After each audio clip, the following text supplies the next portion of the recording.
Boa noite, bem-vindos ao Expresso da Meia-Noite, um programa feito semanalmente em colaboração entre a SIC Notícias e o Semana Expresso, numa semana marcada pela privatização da TAP, um dossiê polémico que se arrastou durante muitos anos, há muitos anos, já há vários governos, mas que acelerou definitivamente com este governo e depois de uma tentativa falhada há cerca de 2 anos, agora consumou-se quinta-feira com sucesso, com a vitória de um consórcio cujo rosto principal tem sido o do brasileiro e americano David Neeleman, da Companhia Azul, mas também com o empresário português Humberto Pedrosa. É esse o consórcio que lidera, então, que domina a TAP a partir de agora. O processo ainda é longo, há uma série de entidades reguladoras para se pronunciarem, mas parece irreversível, embora seja a vontade do PS para já de reverter esse processo, e pode haver também problemas em Bruxelas, porque estamos a falar de um setor altamente regulado a nível europeu e não só.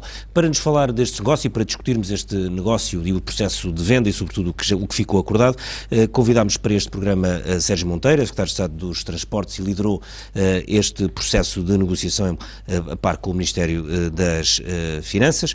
Paulo Moraes é um dos elementos e subscritor do movimento Não Tape os Olhos, que há pouco tempo, depois de ter feito campanha contra a privatização, também apresentou uma providência cautelar.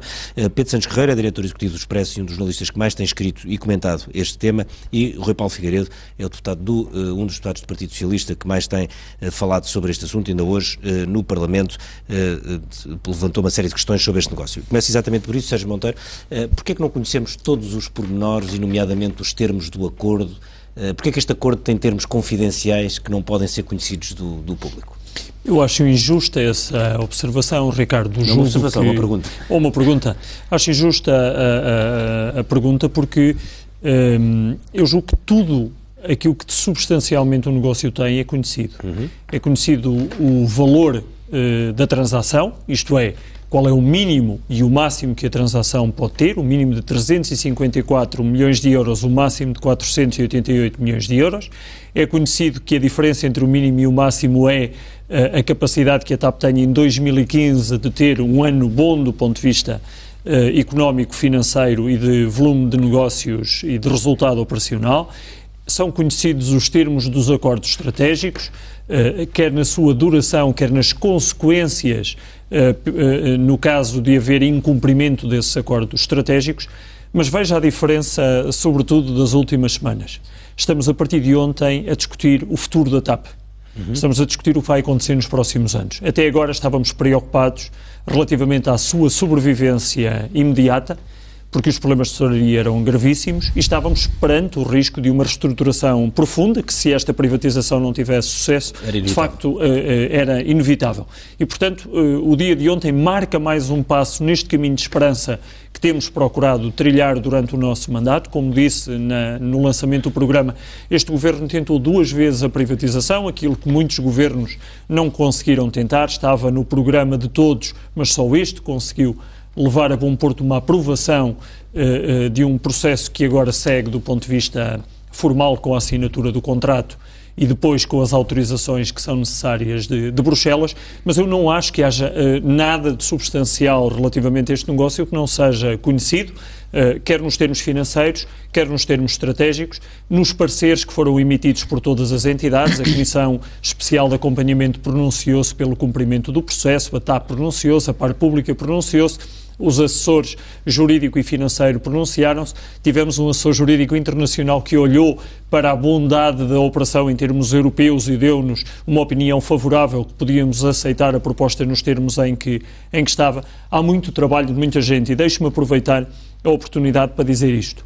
Nós somos o rosto de uma equipa muito vasta que está por trás, de gente profissional que todos os dias trabalha, quer nos gabinetes ministeriais, quer nas próprias equipas das empresas públicas, como da Par Pública, que tem uma liderança extraordinária e que tem um staff que tem trabalhado incansavelmente para que seja possível salvar a TAP de um destino que era inevitável, que era o destino de uma reestruturação profunda, mas que, tal como disse ontem, aliás, o Sr. Primeiro-Ministro, mesmo esta reestruturação compraria tempo para um cenário que, do nosso ponto de vista, era claro. A TAP teria muita dificuldade em sobreviver num mercado que é cada vez mais global, de companhias cada vez maiores, onde a concorrência é cada vez mais feroz e onde, em muitos casos, o amor à TAP termina no preço do bilhete. Nós, durante estes anos, os 4 anos que levamos de mandato, já vimos muitas manifestações, movimentos, contestação, provas de amor à TAP, e no final do dia o que acontece é que dinheiro mesmo chegou só com estas propostas. Paulo Moraes, porque é que o movimento Não Tapa os Olhos queria manter a TAP na esfera do Estado, quando qualquer pessoa que olhe para as contas com frieza, e sem ser só por amor, com frieza, vê que a TAP, sob qualquer perspectiva, estava numa situação terrível do ponto de vista financeiro, do ponto de vista operacional, e todos sabemos que as ajudas de Estado no setor aéreo são incrivelmente difíceis e têm uma série de contrapartidas altamente complexas e que, portanto, podia, no fundo, querer ficar com uma TAP que teria que emagrecer e inexoravelmente, e correndo muito mais riscos do que tendo sido privatizada, pelo menos no curto prazo. Muito boa noite. Só um pequeno ponto prévio. Este Governo, e em particular Passos Coelho, decidiu privatizar tudo e a toda a força. Portanto, a política deste Governo é privatizar tudo. De alguma maneira, Passos Coelho é mais ou menos como Vasco Gonçalves ao contrário. Vasco Gonçalves, em determinado momento, nacionalizou tudo sem critério. Passos Coelho também privatiza tudo sem critério. Privatiza a TAP porque diz que dá prejuízo e privatiza os CTT... O prejuízo não diz, o prejuízo dá, isso vê-se das contas. Já lá vamos. E privatiza os CTT porque diz que dá lucro. Privatiza setores estratégicos e setores que dependem até da independência nacional. Portanto, privatizam tudo. É uma lógica privatizadora. Este Governo funciona um bocado como aquelas empresas de fusões e aquisições que vendem tudo ao melhor preço. Indo concretamente à questão da TAP. A TAP deu lucro nos últimos 8 anos, exceto em 2008. E quem o diz não sou eu, é o Dr. Fernando Pinto que diz isto em 2015. Em 2015, o Presidente da TAP diz: a TAP não precisa de ser privatizada porque a TAP deu lucro nos últimos 8 anos. Diz isto o Presidente da TAP. E, portanto, efetivamente, a TAP deu sempre lucro, a TAP tal como os portugueses a conhecem. A Companhia da Bandeira, que foi fundada pelo general Humberto Delgado, que chegou até aos dias de hoje... Estou a fazer um contraditório. As contas de uma empresa são os resultados operacionais, são os capitais próprios, o endividamento, enfim, mais uma série de fatores. Mas então, a mim não precisa de me corrigir. Isso teria que ser corrigido, era o Dr. Fernando Pinto, porque eu estou apenas a citá-lo. O que acontece é que a TAP, nos últimos anos, tem feito negócios desastrosos fora de Portugal. E de quem é a culpa? É naturalmente da gestão da TAP e é culpa da tutela. Porque se a TAP tem dado maus resultados nos últimos tempos, a culpa não é naturalmente dos portugueses, é de quem gera a TAP e de quem tutela a administração. E o que efetivamente tem acontecido, e aquilo a que nós temos assistido, é que os negócios no Brasil, em particular, têm sido desastrosos. Não foi um mau investimento, não, foi um investimento desastroso que foi feito no Brasil por parte do grupo TAP. E o que qualquer grupo económico faz, público ou privado, é quando tem em Portugal uma empresa que dá lucro e no Brasil uma que dá prejuízo, aliena a parte que dá prejuízo e não a parte que dá lucro. Por isso, eu fui com alguma perplexidade que vi esta solução. E eu confesso que não fiquei admirado, porque Passos Coelho, de facto, e, enfim, o seu governo, tem tido esta tentação de vender tudo de qualquer maneira, até porque isto tem uma lógica de criar uma nova estrutura de poder. Só há paralelo de privatizações desta dimensão do que se fez em Portugal, no que aconteceu no fim da antiga União Soviética, em que, na altura, Yeltsin e os seus governos venderam as empresas públicas... Aí foi muito mais coisa privatizada. Nós já não tínhamos assim tantas empresas públicas. É verdade, mas era o que eles tinham e aqui também é o pouco que vamos tendo. E o que acontece é que aquele poder oligárquico da Rússia escolheu dar as empresas russas públicas a uma oligarquia que é aquilo que hoje conhecemos como poder de Putin. Portanto, o que nós vamos ter em Portugal, por causa deste dano que este governo está a causar ao país, é daqui a 20 anos vamos ter uma estrutura, à nossa dimensão, obviamente, parecida com aquilo que vemos hoje como o poder de Putin. Vamos ter uma nova lógica de poder económico, centrado naturalmente nas novas administrações que estes senhores que estão agora no governo estão a privatizar. E por isso, o que eu esperaria, apesar de tudo, é que no momento em que há uma parte da TAP, que ainda por cima não é portuguesa, que é brasileira, que está, do grupo TAP, que está a dar um grande prejuízo, e esperar-se-ia é que fosse alienada essa parte e a TAP continuasse a funcionar, naturalmente, esperar-se-ia, como dizia justamente o Presidente da TAP, dando lucro por muitos mais anos.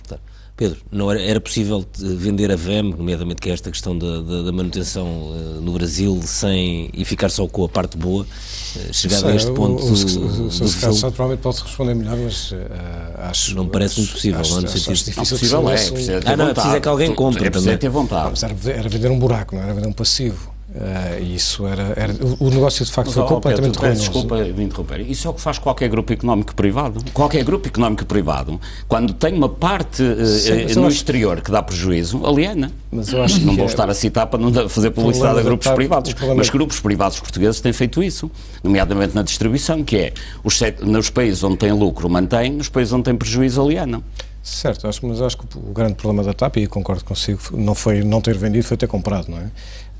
A VEM chegou a consumir 5 milhões por mês, estou a citar de memória, mas em 2012, 2013, consumia 5 milhões de euros por mês que saíam de Portugal para pagar contas no Brasil. Foi um negócio incompreensível e foi de longe o maior erro de gestão, não foi o único, mas foi de longe, a Portugal é bastante questionável também, foi de longe o maior erro de gestão de Fernando Pinto, pelo qual ainda hoje a TAP está a pagar. Aliás, a TAP teve lucros durante estes anos todos, a TAP SA, portanto a transportadora, que era sempre, os resultados sempre foram apresentados, os resultados que foram apresentados eram sempre os da TAP SA, portanto a transportadora. Depois em cima a TAP SGPS, que é o que agora foi privatizado, que tinha o resto e incluía este problema, e aí era ao contrário, a TAP deu sempre prejuízo nos últimos anos. Estragada, de facto, sobretudo, não só, mas sobretudo pela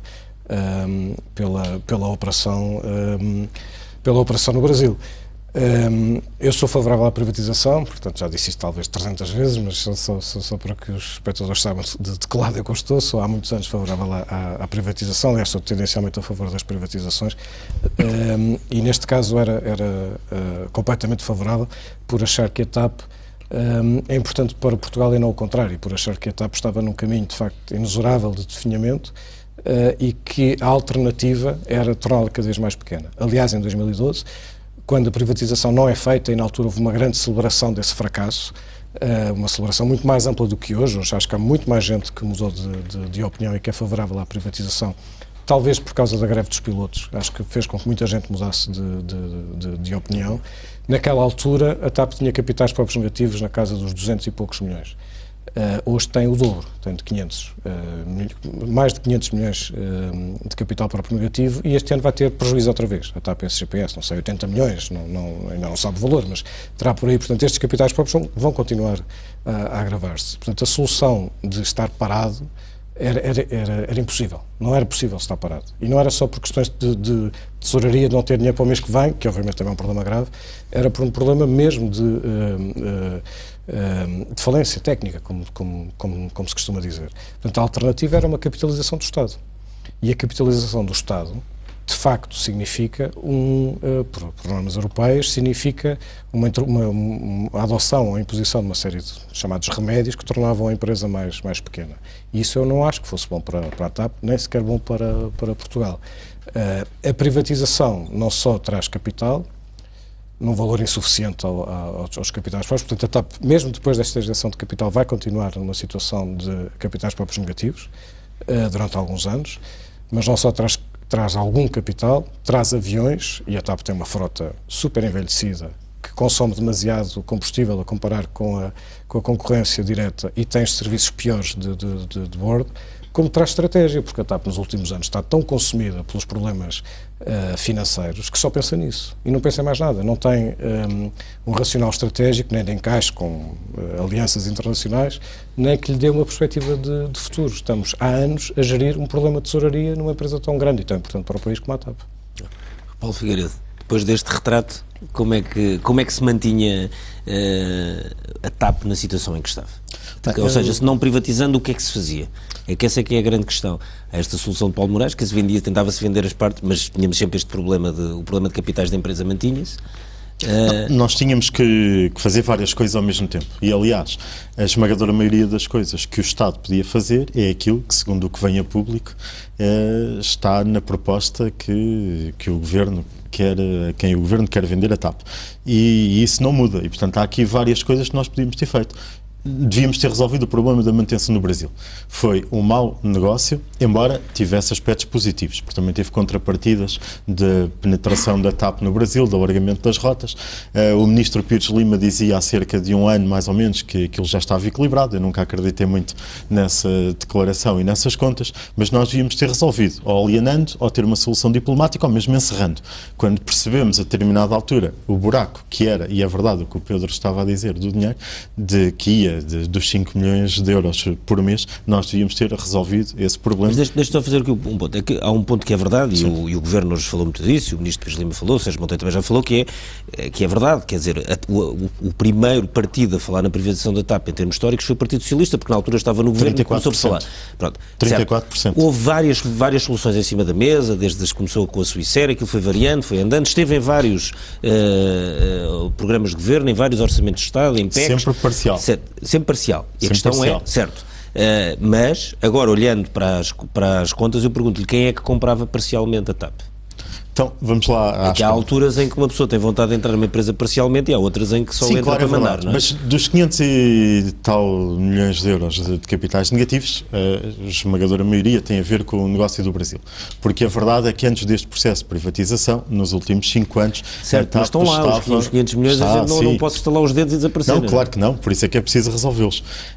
E, portanto, nós tínhamos uma TAP que, tirando o negócio do Brasil, estava a lucrar mais de cerca de 200 milhões de euros e tinha libertado de capitais próprios para pagar a dívida de 4 milhões. Nós devíamos ter um mix de soluções, que é isto que está proposto. E tudo que o Estado podia fazer. Ou seja, resolver o problema da manutenção no Brasil, nós devíamos ter resolvido, devíamos ter tirado do universo da TAP SGPS. Mas em concreto, eu ainda não consegui dizer 2 frases.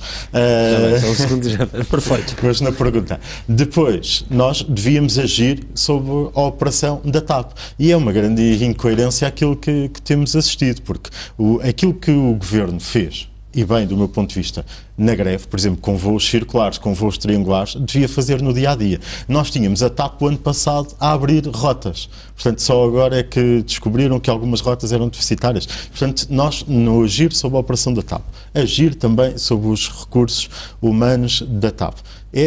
São aspectos que nós devíamos ter feito. Depois, ao mesmo tempo, a questão do parceiro estratégico. Não concordo nada com isso. O parceiro estratégico da TAP é a Star Alliance. O que é que nós temos aqui que nos é proposto? Temos operações de sale and leaseback dos aviões. O Estado já podia ter feito. Temos propostas de alienar em bolsa parte do capital social da TAP, revertendo as mais-valias para o operador privado, embora uma parte também para o Estado. Alienar em bolsa a prazo, se determinadas condições de mercado se verificar. Mas é isto que devíamos ter feito. É resolver várias coisas, é uma das propostas do Partido Socialista, que fez várias, ao PSD, ao CDS e ao Governo, mas já lá iremos também. Depois, nós temos aqui outros aspectos fundamentais em toda esta geografia da TAP. É que o Governo, do meu ponto de vista, tem uma estratégia ideológica e uma estratégia política e depois muita incoerência desse ponto de vista, porque de facto é verdade. Tem uma opção ideológica de querer privatizar tudo. Eu não diabolizo o investimento privado, mas acho que o Estado, em alguns setores estratégicos, deve manter uma presença e nós consideramos que a TAP é estratégica para a defesa do interesse nacional. Mas depois também acho que não quis diálogo, não quis compromisso, quis marcar aqui confronto político com o Partido Socialista. Nós estivemos sempre disponíveis para conversar e nunca tivemos conversa da parte do Governo. O António Costa apresentou 3 soluções, todas rejeitadas. Para além das 3 soluções, manifestou-se disponível para conversar e para debater este assunto em profundidade e nós nunca tivemos qualquer conversa e resposta por parte do Governo. Há também aqui um outro ponto essencial, que é aqui há um ano ou 2, com este Governo, por exemplo, as rotas para a China, a aquisição dos A350 eram essenciais. Agora, pelos vistos, já não são. E nós temos a proposta, e foi questões que eu coloquei hoje ao Sr. Secretário de Estado e que ele não deu resposta, mas percebeu-se claramente do briefing que ele deu do Conselho de Ministros que querem vender a posição, ou vender os aviões, ou vender a posição dos A350 que a TAP tem, que vale muito dinheiro. E é com tudo isto, com as operações de sale-leaseback, com estas operações dos A350, que são as verbas da capitalização. Portanto, a proposta que nós temos em cima da mesa é, no fundo, capitalizar a TAP com os recursos que a TAP já tem, depois procurar ter as mais-valias que o Estado também podia ter em termos de vender em bolsa, e depois temos os tais 10 milhões de euros que podem ir a mais 6. E, portanto, do nosso ponto de vista, isto é claramente um negócio muito negativo. Só um ponto que é muito rápido. Sim. A pergunta que o Ricardo fez e que o Sr. Secretário de Estado dizia que nós conhecíamos tudo. Não é nada verdade. Nós não conhecemos nada e queremos conhecer. Porque o Sr. Secretário de Estado fala em avaliações financeiras, não conhecemos. Documentos complementares ao caderno de encargos, não conhecemos. Nós podemos todos aqui ter uma interpretação e uma definição do que é o hub, nós não conhecemos. Temos garantias aparentes e não reais no caderno de encargos, e o caderno de encargos a dizer que agora sim, no contrato que vão negociar, é que variedíssimos aspectos vão estar no contrato. Nós não conhecemos o procedimento contratual dos diferentes assessores da TAP, não conhecemos a proposta. E podia continuar aqui, não vou estar mais tempo a dizer o que é que nós não conhecemos e que devíamos conhecer. Inclusivamente nós disponibilizámos para assinar o termo de confidencialidade. Tudo isso foi recusado. E, portanto, é uma enorme falta de transparência neste processo que nós também criticamos. Nada disto me merece nenhuma observação, porque julgo que para mim, releva o seguinte: como é que se vende uma empresa no Brasil e o buraco que ela gerou desaparece imediatamente? Porque parece decorrer das palavras do deputado Rui Paulo Figueiredo, pois com certeza que não desaparece, portanto o capital próprio mantinha-se negativo. Aliás, quem levantou até primeiro essa questão foi o Paulo Moraes. Sim, mas agora com o Rui Paulo Figueiredo aconteceu, com o Sr. deputado Rui Paulo Figueiredo aconteceu a mesma coisa. Ou seja, o facto de um negócio que é de 2005 e 2007, que há pouco o Dr. Paulo Moraes falava da tutela, apontando, talvez por gesto involuntário para a frente, como se a tutela dessa decisão fôssemos nós. Não fomos. Nós não herdámos um problema. Mas sabe que o mandato deste governo foi herdar problemas e resolvê-los. Não é chorar sobre o problema que está gerado. Porque o problema está gerado, está cá dentro, e o mandato que os portugueses nos deram foi: resolvam os problemas que existem ao nível do país em geral, e no concreto da TAP é: arranjem condições para que ela possa operar no mercado cada vez mais concorrencial. E uma vez mais, projetando o futuro... Quantos aumentos de capital já foram feitos nas várias empresas da área dos transportes? Aumentos de capital foram feitos vários. Transformação de dívida em aumento de capital foram feitos vários. Nós hoje temos menos dívida na área dos transportes do que tínhamos quando chegámos ao governo em 2011. É, aliás, um ótimo exemplo de transformação estrutural da nossa economia e da responsabilidade do dinheiro dos contribuintes, que a partir de 2015 não colocam mais dinheiro nas empresas públicas de transporte. Mas a propósito da TAP, voltando à TAP... Mas então é possível. Mas voltando à TAP... O Governo fez. Mas voltando à TAP, a capacidade que o Estado tem de injetar dinheiro na TAP está limitada, como disse o Pedro, pelas regras europeias, que dizem uma coisa simples. Eu vou procurar explicar. É porque dizem assim: mas vocês não perguntaram a Bruxelas. Mas que idiotas, não perguntaram, não fizeram o mínimo. Não, nós falamos com Bruxelas. E Bruxelas disse-nos aquilo que está escrito em todos os papéis. Diz o seguinte: para que o Estado injete 100 milhões, utilizando esse exemplo, o que é preciso fazer? Que a empresa contribua com os mesmos 100 milhões de euros em redução de custos. Ou seja, para Bruxelas, releva que um investidor público atua como que fosse um investidor privado, com as mesmas regras do investidor privado. E, ao mesmo tempo, que a empresa dê o mesmo contributo que dá o investidor público. Portanto, se nós quiséssemos injetar este montante de capital, 338 milhões de euros na empresa, o que é que era preciso? A empresa reduzir em 338 milhões de euros a sua estrutura de custos. Porquê que a consequência é sempre despedir trabalhadores, cortar rotas, cortar aviões e a empresa ficar muito mais pequena? Porque é a única forma de garantir o corte de custos. E depois dizemos assim: mas há algum caso na Europa em que isto não tenha acontecido? Mas só o Secretário de Estado Sérgio Monteiro é que diz isso. Mas não há nenhum, Ricardo. É que é um cenário que ninguém colocou. Não, mas é que ninguém colocou. Sabe porquê? Porque simplesmente o cenário de reestruturação não é admitido por este Governo, a não ser depois de tentarmos até à exaustão a privatização. Pois isso, estamos determinados em conseguir que a TAP cresça.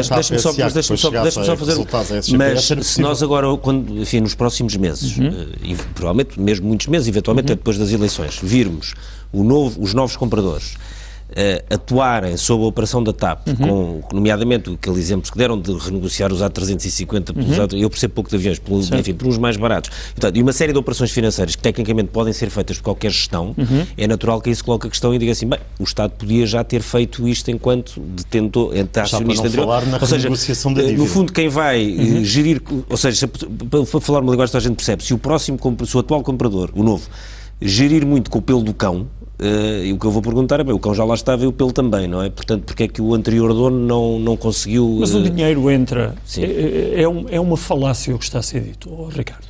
O dinheiro entra, 269 milhões de euros, entra no dia em que eles controlam 61%. É no dia antes, não é no dia depois. Claro. Está a ver? Não há dinheiro que sai da TAP para financiar, para voltar a entrar. Isso não existe. O que a seguir vai ser feito responsabiliza a gestão e o Estado com 34% lá estará para fazer a sua avaliação com os 34% que tem. Mas o dinheiro entra no dia... vai renegociar a dívida ou não? Paulo, deixa só acabar e depois já vamos aí. No dia em que a transação termina, entram 269 milhões de euros. Nós temos de comparar cenários comparáveis. Para que houvesse capitalização pública de 269 milhões de euros, era preciso que a empresa reduzisse custos do mesmo montante. Bruxelas impõe esta regra. E por isso dizer que devíamos ter ido falar com Bruxelas era levar um plano em que dizíamos nós estamos a pensar colocar X milhões de euros de dinheiro público, como se o tivéssemos, tínhamos de o ir pedir aos contribuintes e dizíamos assim, olha, contribuintes, nós temos ainda déficit, por isso precisamos de cobrar mais impostos ou fazer outra coisa qualquer para colocar dinheiro na TAP, tendo uma alternativa de investimento privado.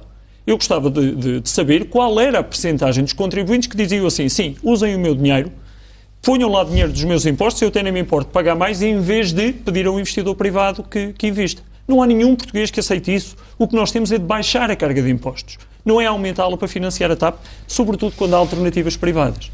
Mas mais do que isso... São bons cenários, mas ninguém os colocou. Mas são mais do que isso. O secretário de Estado Sérgio Monteiro. Não, o secretário de Estado Sérgio Monteiro, no caso eu próprio, aquilo que faço é uma avaliação realista. Porque nós estamos cá para resolver os problemas. Não estamos para vender ilusões aos portugueses. E por isso é que nós não hesitamos em tomar esta decisão, mesmo sabendo os riscos políticos que ela tem. Tomamos-la agora, porque um governo que é credível, que quer mostrar que está cá para transformar a economia portuguesa, torná-la mais competitiva e tornar a companhia mais competitiva, não gera calendários eleitorais relativamente a isto. Toma as decisões que tem de tomar com coragem, como aliás ontem dizia o Sr. Primeiro-Ministro. Deixe-me só fazer mais uma observação. Não há interesses privados defendidos em negócios. Eu não posso acompanhar essas observações porque todas estas transações são escrutinadas pelo Tribunal de Contas, a quem é enviada toda a documentação, é verificada pela CMVM nas matérias relevantes. Nós temos uma comissão especial de acompanhamento, temos tido o cuidado de ter... O que nós temos visto é que deixa eu acabar, que é para eu passar a pergunta... De ter reuniões regulares com o Conselho de Prevenção para a Corrupção, que é liderado pelo professor Guilherme Oliveira Martins. E eu, já que estamos... Esse aqui é o ponto.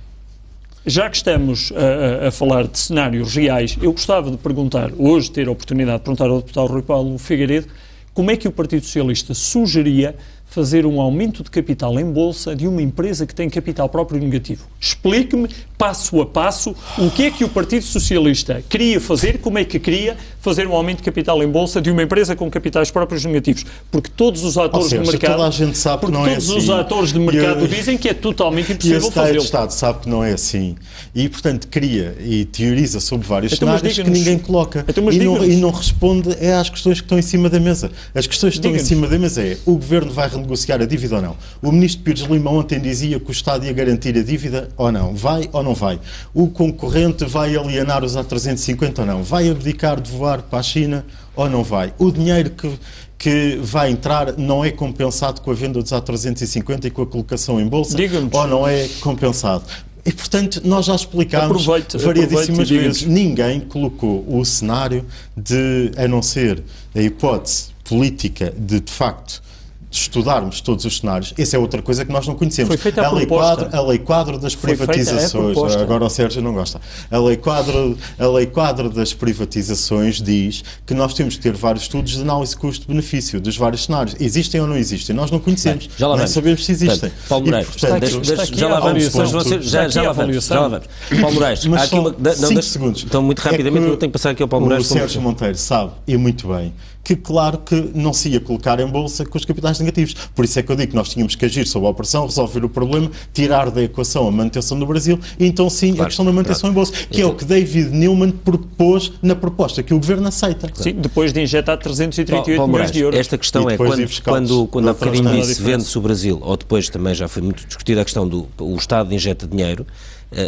O Sérgio Monteiro depois deu as respostas no sentido em que vende-se o Brasil, mas o buraco continua na empresa, porque mesmo que se vendesse o Brasil, nem que fosse por €1 ou por R$1, a questão é o que é que se fazia, o prejuízo que lá estava. Depois, o Estado, para operar junto de empresas, enfim, para companhias aéreas, como se sabe, tem uma regulação radicalmente diferente da maioria dos setores a nível europeu, é aliás uma coisa muito antiga, tem décadas e décadas que esta questão se coloca. Aliás, esta questão das companhias aéreas não é uma questão portuguesa, é uma questão espanhola, francesa, inglesa, alemã, etc. E, portanto, isto não era fácil. Quais eram as soluções possíveis e reais, olhando para a TAP como um todo e não vendo isto ou compra aquilo? Percebo perfeitamente a questão.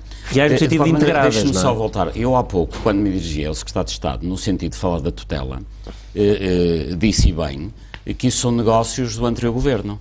Mas a tutela atual tem responsabilidade. Claro. Foi a tutela atual que achou que a gestão da TAP era boa. Ou seja, a atual tutela manteve a administração da TAP. Se o Governo atual manteve a administração da TAP, os portugueses partem do princípio que o Governo atual achou que a TAP foi bem gerida antes deste Governo lá chegar. O que quer dizer que todos são solidários no atual Governo com a gestão do atual Presidente da TAP e com a administração. Ou seja, quando um Governo mantém numa empresa pública a administração anterior, passa a ser solidário com as decisões anteriores. O que quer dizer que o Secretário de Estado atual é também solidário com uma decisão da administração anterior. Tenho as maiores dúvidas dessa interpretação, mas respeito as maiores dúvidas sobre ela. Portanto, se achavam que a administração era incompetente, tê-la iam demitido. Se a mantiveram é porque era competente e, portanto, são solidários com todas as decisões anteriores, no meu ponto de vista. Eu compreendo que discordo, mas este é o meu ponto de vista. E, portanto, e eu gostava de frisar este aspecto, não são as pessoas que são contra a privatização da TAP, e muito menos o povo português, que levou a TAP à situação, o grupo TAP à situação em que ela se encontra. A questão está posta ao contrário do meu ponto de vista. O povo português tem que exigir a este governo, à administração da TAP e aos governos anteriores, responsabilidades pelo facto de terem levado a TAP a esta situação. É exatamente o contrário. Porque senão é a história do bombeiro incendiário. Pegam um incêndio e depois aparecem a apagá-lo. Isto não faz sentido. Quanto à questão que coloca, não se deve contaminar, no meu ponto de vista também, a privatização de uma empresa portuguesa com os ativos que o Estado português tem no estrangeiro. Assim, nunca se contaminou e bem os ativos que Portugal tinha em Clorabaça com a privatização da RN e da EDP, porque são questões diferentes. Se o Estado português tem no Brasil um ativo que dá prejuízo e que é um descalabro, tem que o resolver autonomamente da questão TAP, que é uma empresa que dá lucro. O que não faz sentido, do meu ponto de vista, é nós vermos tantas notícias a dizer que a TAP, e já nem estou a falar das pessoas mais informadas, mas reparem a perplexidade de um cidadão que lê jornais, comprou o Expresso ao sábado e vê TAP dá lucros, TAP dá lucros, TAP dá lucros. Mas é aquilo que o Pedro disse, uma coisa é a TAP SA, outra coisa claro, é a TAP SGPS. Mas as notícias que normalmente são, aliás, são provenientes das próprias administrações das empresas, as notícias que andaram durante anos nos jornais e nas televisões a dizer que a TAP que dava lucro, levam os portugueses a uma perplexidade. Então isto anda 8 anos a dar lucro, está falido? Isto é que é estranho. No fundo, uma empresa que dá lucro não tem dinheiro. E as pessoas ficam perplexas. E, portanto, eu julgo que... E há 18 anos que não sai dinheiro do Orçamento de Estado para a TAP. Não pode, pela Comissão Europeia. Não pode, ou então só pode com contrapartidas. Mas é que muitos membros da maioria estão sempre a falar do dinheiro do Orçamento de Estado. E ainda há pouco o Sr. Secretário de Estado dizia. Não, mas esta é uma questão portuguesa que tem a ver com alguma mentira que anda na vida política e económica portuguesa. Que normalmente nós vemos, quem tem prejuízo tem dinheiro, quem dá lucro não tem dinheiro. É muito comum no discurso político e económico, todos que têm prejuízo, a começar pelos clubes de futebol, têm dinheiro para tudo. E aqueles que apresentam lucros no espaço público afinal não tem dinheiro. E, portanto, o ativo, é evidente que isto é uma opção política. E o Governo tem legitimidade para tomar uma opção política, sendo que já não tem legitimidade para fazer desta forma. Eu sou contra a privatização da TAP, mas esperaria e respeitaria se houvesse uma ampla discussão pública e uma discussão parlamentar sobre esta matéria. No final, o Parlamento votasse pela privatização, eu, sendo contra, respeitava. Agora, o que eu já não respeito é a forma como isto tem sido feito, que é mais ou menos, de repente, o povo português abre a televisão ou vê no jornal que a TAP vai ser privatizada. Aliás, o processo de privatização foi todo um pouco assim. Eu respeitaria este processo, mesmo discordando, se, por um lado, tivesse sido cumprida toda a legalidade, o que não aconteceu e já lá irei. Mas para além disso, que não foi cumprida as providências cautelares, nomeadamente a associação Peço a Palavra, a que pertenço, colocou em tribunal, o tribunal suspendeu o processo e o Governo, pura e simplesmente, passou por cima disso, desrespeitando o tribunal. É uma opção que política também pode fazer. Pôs depois uma coisa na mesa que permite, em certas circunstâncias... Poderia, em qualquer circunstância, aliás, isso é uma prerrogativa... A lei prevê essa prerrogativa. Há uma certa discricionariedade. E a associação suscitou a ineficácia dos atos. Exatamente. A associação... Está tudo em tribunal. Mas, de qualquer maneira, as providências cautelares foram aceitas pelos tribunais. Portanto, nem sou eu que o digo. Os tribunais aceitaram as providências cautelares. O Governo poderia ter tido a opção de esperar, enfim, pela ação principal. Eventualmente, isso demoraria muito, mas, enfim, a morosidade da Justiça também não é culpa nem dos portugueses, nem de quem é contra a privatização da TAP, e também não será seguramente só culpa deste Governo. E, portanto, indo à questão central, como é que isto se poderia resolver diferentemente? Alienando os patrimónios que o Estado português tem no estrangeiro, que dão prejuízo, com as soluções financeiras adequadas, e é para isso que existem governos e parlamentos, para encontrar soluções. Agora dizer, temos que privatizar a TAP, que é uma companhia que em Portugal dá lucro, e que tem o historial que tem, está ligada à história de Portugal desde sempre, respeitando eu quem a queira privatizar, obviamente, mas vamos privatizar a TAP, que tem o historial que tem, que é o património que está ali de décadas e que já vem do tempo, como digo, do general Humberto Delgado, porque há um mau negócio no Brasil. Acho que os portugueses não entendem isto, eu pelo menos não entendo. Pedro, a pessoa que apareceu sempre a dar a cara, enfim, por este consórcio vencedor foi muito o David Neeleman, mas nas últimas semanas, e agora, aliás, amanhã dá uma entrevista ao Expresso, Humberto Pedrosa, um empresário que é muito conhecido por causa da Barraqueiro, enfim, dos transportes e também do comboio da Ponte sobre o Tejo, apareceu, enfim, como tentor a portuguesar o consórcio e à frente do negócio. Mas isso será, se calhar, das coisas que mais dúvidas geram, é de realmente quem é que manda. A fragilidade desta proposta é esta. Quer dizer, esta proposta tem pela frente 3 ou 4 barreiras para saltar: a dos tribunais, por causa das providências cautelares, a dos bancos, porque é preciso renegociar a dívida, a do PS, porque diz que vai reverter, e de facto não há nenhuma cláusula de indemnização, portanto o PS, se for governo, pode reverter, e a única coisa que tem que pagar, segundo eu percebi, é as despesas processuais. E a última barreira, que eu acho que é a maior, é a do consórcio ser de facto europeu ou não. Portanto, a Comissão Europeia, ou o que está previsto é que a companhia só pode ser comprada por uma maioria de capital europeu, e é Humberto Pedrosa que torna este consórcio europeu. E embora não tenha, quer dizer, não há dúvida sobre a estrutura de capital, que é mais de 50% de Humberto Pedrosa, e embora o Secretário de Estado me vá desmentir já de seguida, eu, quando olho para este consórcio, acho que, de facto, é um testa de ferro. Humberto Pedrosa, com todo o respeito por ele, mas acho que é um testa de ferro. Eu digo isto porque o processo foi, desde o início, liderado por David Neeleman, que nasceu no Brasil, mas é americano, portanto tem dupla nacionalidade, e nenhuma das duas é europeia. Foi ele que liderou, é ele que sabe do negócio. Humberto Pedrosa, aliás, nessa entrevista, ele próprio diz que está neste momento com muito mais atenção na operação do metro de Lisboa, em que ele está interessado e deverá apresentar uma proposta, do que até na TAP. Ele não tem nenhuma experiência em transporte aéreo e, portanto, sabendo eu que todos os dados formais e oficiais apontam para um controlo de Humberto Pedrosa deste consórcio, eu acho que isso não é verdade. Acho que, na substância, quem vai controlar, quem vai mandar do ponto de vista de gestão, não necessariamente do ponto de vista de capital, mas do ponto de vista de gestão, quem vai mandar na TAP é a David Neeleman. E essa, para mim, é a principal fragilidade, e é suficiente para, se a Comissão Europeia entender aquilo que eu só estou a especular, como é óbvio, se entender, é o suficiente para borregar esta operação. Sérgio, quero falar sobre este ponto, porque a maior parte enfim, mesmo eu que acompanho isto um bocadinho mais à distância, de repente aparecer o Humberto Pedrosa, aliás, dá uma entrevista amanhã ao Expresso, em que diz, e a frase é mesmo esta, é a manchete da Economia do Expresso: sou o patrão de que a TAP precisa. Só que depois eu olho para isto e acho sempre que o patrão é o brasileiro e americano David Neeleman, que, portanto, tem uma dimensão incrivelmente superior à Barraqueiro. Certo. Estas coisas, com todo o respeito, não podem ficar no domínio da opinião. Claro, por isso é que estou a fazer a pergunta. Não. Isto para dizer, isto tem de ser verificado do ponto de vista jurídico. O que é que acontece no caso do agrupamento? Há duas regras que são verificadas. As duas mais importantes, se quiser, há um conjunto de outras regras, serão verificadas, mas as duas mais importantes. A primeira é a detenção de capital. É ou não o capital maioritariamente detido, o capital que tem direito a voto, maioritariamente detido pelo empresário europeu, no caso o Sr. Humberto Pedrosa e a sua holding? Sim. O segundo teste ácido, digamos, é: há ou não regras no acordo parasocial que deem, em matérias de natureza estratégica, a aprovação do orçamento, do plano estratégico, aquilo que é o coração da empresa, dá direitos de veto, pela estrutura de votos necessária, dá direito de veto ao minoritário ou não. Ou seja, ou se o maioritário pode sozinho tomar aquelas decisões sem apoio do acionista minoritário ou do acionista não europeu. E a resposta é novamente sim. Independentemente das opiniões, eu que já discordei muitas vezes, enquanto Secretário de Estado dos Transportes, do Sr. Humberto Pedrosa, já tive com eles grandes discussões.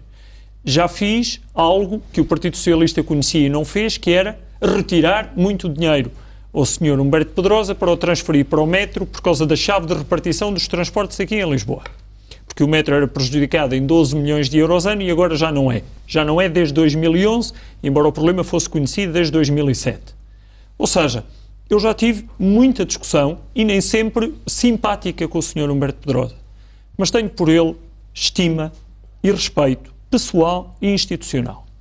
E se ele está aqui a cumprir regras, quer do ponto de vista de detenção de capital, quer do ponto de vista de governo da sociedade, relativamente às matérias que são obrigatórias pela Comissão Europeia, eu acredito que os papéis que nos foram apresentados são os únicos que existem e que a estrutura de capital e de votos é aquela que vai vigorar na empresa agora e, se houver alterações no futuro, têm de ser aprovadas pela Comissão Europeia. Nem podemos partir de outro princípio. Estamos a falar, no caso particular que eu conheço, pessoalmente, o Sr. Humberto Pedrosa, de uma pessoa de bem, que tem reputação e uma imagem extraordinária em Portugal, como um empresário que começa de uma empresa familiar, que começa de uma empresa muito pequena, de uma operação muito pequena, e chega a uma operação muito grande. E não deixa de ser estranho, Ricardo, que o Partido Socialista, que agora chamou hoje no Parlamento engenharia jurídica à participação do Sr. Humberto Pedrosa, num claro desrespeito à posição dele, dizer que ele participa numa engenharia jurídica é diminuí-lo enquanto empresário e enquanto português, ter dito isso e ao mesmo tempo ter, por exemplo, reclamado que não ter havido procura nos transportes do Porto por empresários portugueses. É isto que os portugueses vão dando conta no discurso do Partido Socialista. É dito em cada processo aquilo que parece render mais votos. Ao contrário, este governo, verdade, aquilo que eu dizia há pouco, é que com o ruído que esta operação traz, nós não deixamos de fazer aquilo que consideramos, no nosso juízo, que é o mais importante para que a TAP cresça. E eu gostava de ainda tentar aproveitar para falar do futuro da TAP com este plano estratégico. O plano estratégico que foi validado, que foi validado pela TAP no seu parecer, não é o governo que toma decisões sobre o parecer estratégico. Da mesma forma que não é o governo que toma decisões sobre rotas. Este governo não interfere na gestão das empresas. E posso, aliás, testemunhar... Mas calcionou tudo, todas as opções. Posso, aliás, testemunhar... E agora calciona ao seu contrário. Sabe, Sr. Deputado Rui Paulo Figueiredo, nós responsabilizamos a gestão e depois pedimos contas à gestão relativamente à responsabilidade que lhe atribuímos. As novas rotas foram criadas pela gestão da TAP... Então deviam demiti-la já. É a sua opinião, que eu respeito. Não, é porque estão a aceitar uma proposta que é totalmente o contrário do que a gestão da TAP fez nos últimos 2 anos. A gestão criou rotas e é responsável pelo resultado da criação dessas rotas. Não sou eu que vou dizer à gestão para criar a rota A ou para mudar ou para triangular.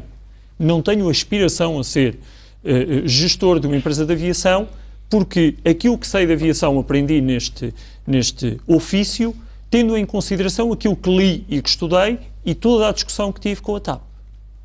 Isto para dizer o quê? Por acaso não é bem o que diz o Dr. Fernando Pinto, mas isso é o pormenor menos importante. Temos que acelerar, porque estamos quase a chegar ao fim do programa. Isto para dizer o quê? Quem valida os planos estratégicos e as decisões sobre rotas é a gestão da TAP. O Governo não interfere. E a gestão da TAP disse uma coisa: encara com maior confiança a materialização da estratégia futura da companhia apresentada por este agrupamento. Está escrito no parecer da TAP. É a TAP, portanto, que se vincula a este plano estratégico e que dá a opinião que este é melhor do que o anterior. Claro. O Governo não se mete nessas matérias, nem faz juízes de valor. Sobre essa matéria... Porquê tanta dúvida sobre a estrutura acionista ou a estrutura de poder do consórcio? Isso é um ponto importante, três comentários muito rápidos. Em primeiro lugar, eu até tenho dúvidas se a administração da TAP e o Dr. Fernando Pinto deviam estar a dar pareceres.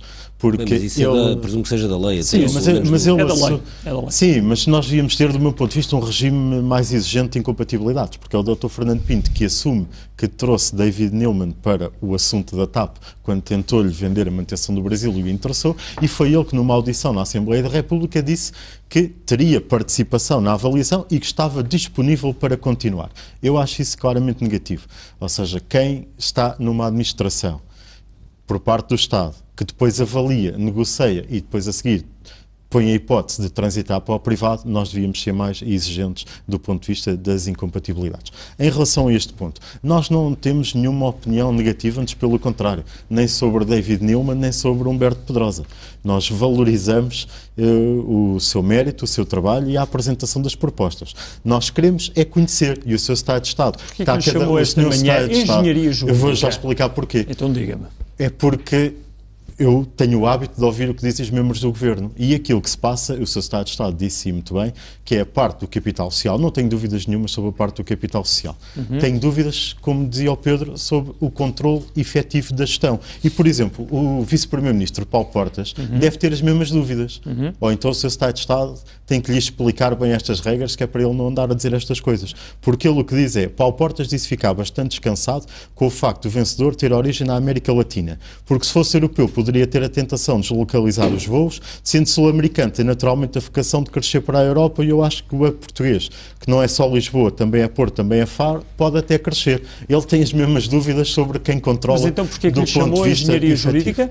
Chamei a engenharia jurídica porque, se for verdade tudo aquilo que parece, e por isso é que o Sr. Secretário de Estado não nos deixa conhecer, e nós queremos conhecer porque somos um partido responsável e exigente, é que se de facto quem dá a cara pelo consórcio, quem a fala pelo consórcio, quem tiver de facto o controle efetivo da operação no dia-a-dia, isso viola as regras comunitárias, é muito claro. E estas declarações do Vice-Primeiro-Ministro, eu citei estas, mas tenho várias que achei que não vale a pena trazer, basta uma.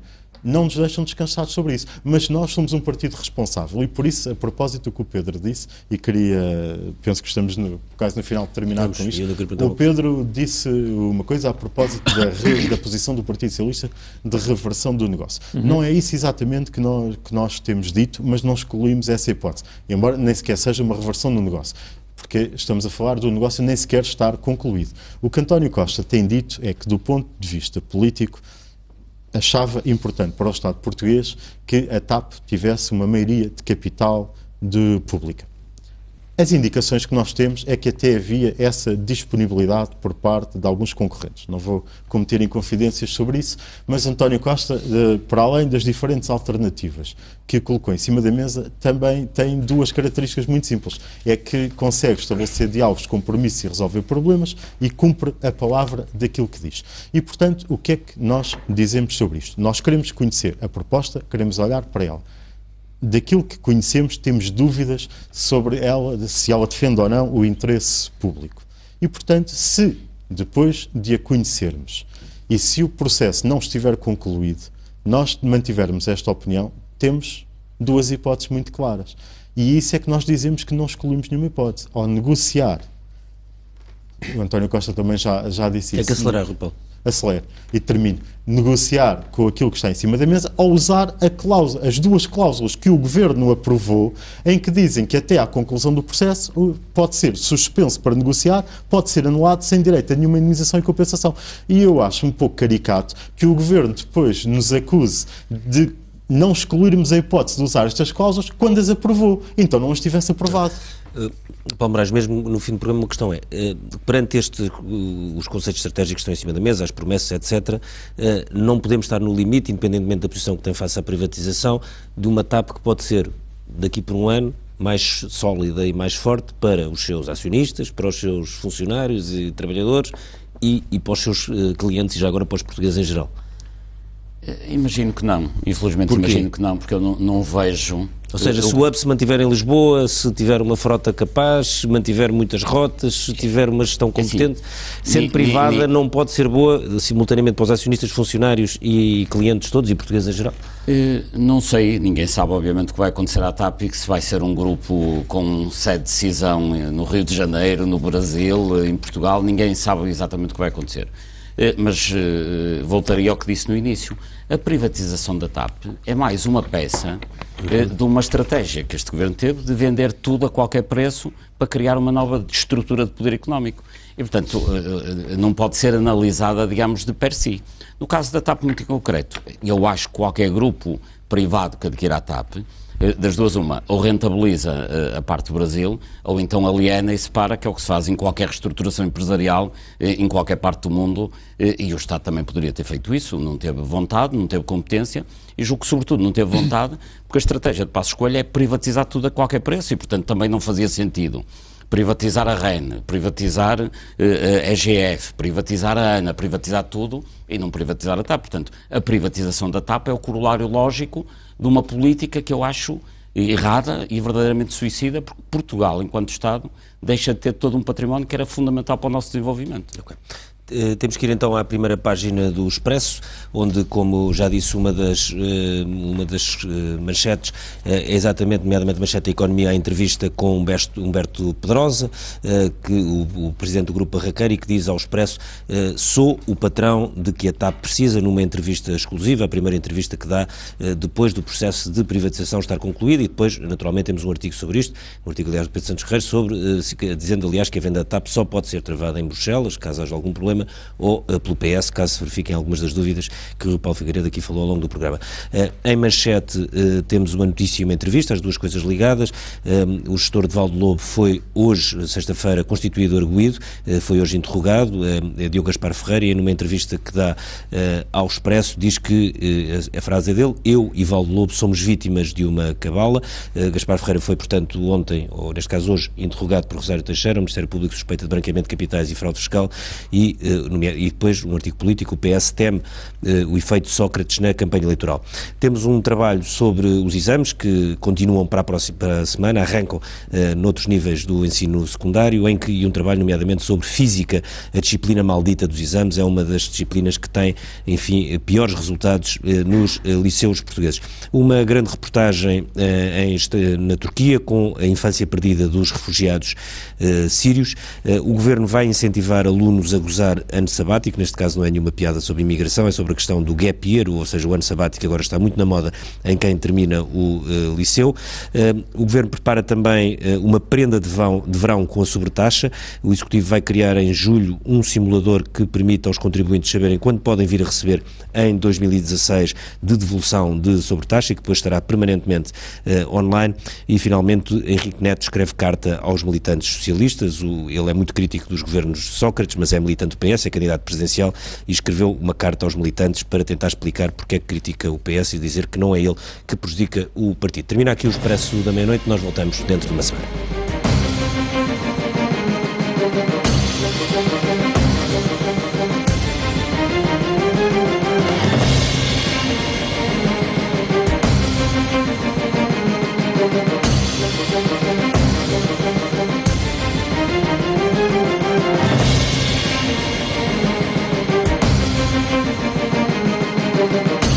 Thank you.